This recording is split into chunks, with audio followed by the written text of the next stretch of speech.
Pertanyaan dengan nilai 1 juta subscriber.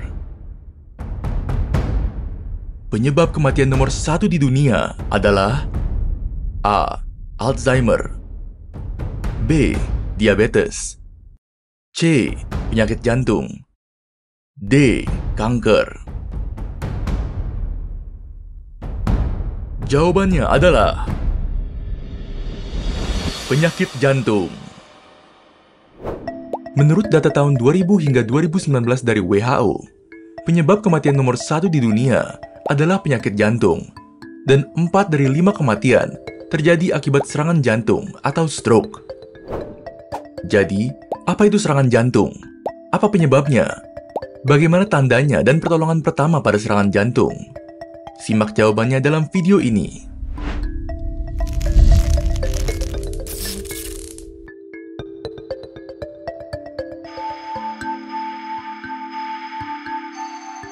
Secara medis, serangan jantung diistilahkan sebagai infark miokard. Ini adalah kondisi yang terjadi akibat berkurang atau terhentinya aliran darah ke jantung. Pada kondisi serangan jantung, berkurangnya aliran darah menyebabkan jaringan jantung rusak atau bahkan mati. Kerusakan ini bersifat permanen dalam kurun waktu 30 menit sejak pembuluh darah tersumbat. Faktor risiko terjadinya serangan jantung adalah hipertensi atau tekanan darah tinggi, rendahnya kadar kolesterol baik dan tingginya kadar kolesterol jahat, merokok, stres berlebih selama jangka waktu lama, alkoholik, jarang beraktivitas fisik, obesitas, konsumsi makanan tidak sehat, faktor genetik atau keturunan. Seiring dengan berjalannya usia, plak atau tumpukan lemak dan kolesterol terbentuk di arteri koroner, yaitu pembuluh darah utama jantung yang menyuplai darah penuh oksigen.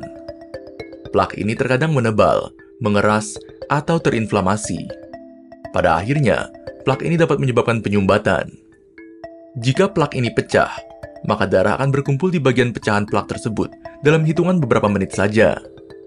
Pembuluh darah akhirnya benar-benar tertutup, dan oksigen tidak dapat sampai ke jantung. Penting untuk mengetahui tanda-tanda awal serangan jantung, agar penanganannya tepat waktu. Tanda-tandanya adalah tekanan yang tidak nyaman, sensasi seperti teremas, sesak, atau sakit pada bagian tengah dada yang berlangsung lebih dari beberapa menit, atau mungkin hilang dan kemudian kembali lagi. Rasa nyeri atau tidak nyaman pada area lain di tubuh bagian atas, seperti satu atau kedua lengan, punggung, leher, rahang, atau perut. Sesak napas yang dapat terjadi dengan atau tanpa rasa tidak nyaman pada dada. Tanda-tanda lain termasuk keringat dingin, mual, atau pusing. Apa yang harus kita lakukan jika kita atau orang di sekitar kita mengalami gejala serangan jantung? Jika serangan jantung terjadi pada diri kita sendiri, pertama, tenangkan diri dan jangan panik. Kedua, meminta orang terdekat untuk menghubungi IGD terdekat. 3. Longgarkan pakaian. 4. Duduk dengan posisi yang nyaman. 5. Jika sebelumnya diresepkan aspirin oleh dokter, segera konsumsi aspirin dengan cara dikunyah agar dapat bekerja lebih cepat. Aspirin berfungsi memecah gumpalan darah yang menyebabkan tersumbatnya pembuluh darah. 6. Jika tidak diresepkan aspirin, namun sebelumnya diresepkan nitrogliserin oleh dokter, segera konsumsi dengan meletakkannya di bawah lidah. Nitrogliserin dapat mengurangi rasa sakit pada dada. Jika serangan jantung terjadi pada orang lain, pertama, hubungi IGD atau rumah sakit terdekat. Kedua, posisikan penderita dalam posisi duduk dengan lutut terlipat dan bersandar ke tembok di lokasi yang bebas dari bahaya. 3. Longgarkan pakaian dan tenangkan penderita. Keempat, jika penderita memiliki nitrogliserin, minta penderita untuk mengonsumsinya dan meletakkannya di bawah lidah. Namun, jika penderita tidak membawa atau diresepkan nitrogliserin, jangan memberikan obat apapun tanpa instruksi dari profesional kesehatan. 5.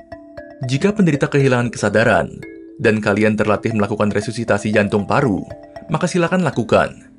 Jika tidak terlatih dan tidak ada tenaga medis yang bisa membimbing, maka jangan lakukan. Membantu penderita serangan jantung dengan tepat dapat membantu menyelamatkan nyawa mereka. Sekian video kali ini. Mengingat pentingnya penanganan serangan jantung yang tepat, menurut kalian, perlukah dilakukan pelatihan penanganan pertama serangan jantung? Tulis jawaban dan pendapat kalian di kolom komentar di bawah. Dan jangan lupa untuk like, share, dan subscribe ke Neuron, supaya kalian tidak ketinggalan video-video baru kami. Jika ada topik lain yang kalian ingin kami bahas, kalian bisa tulis itu juga di kolom komentar. Semua sumber yang kami gunakan dalam video ini dapat kalian lihat di kolom deskripsi. Terima kasih telah menonton, dan sampai jumpa di video berikutnya.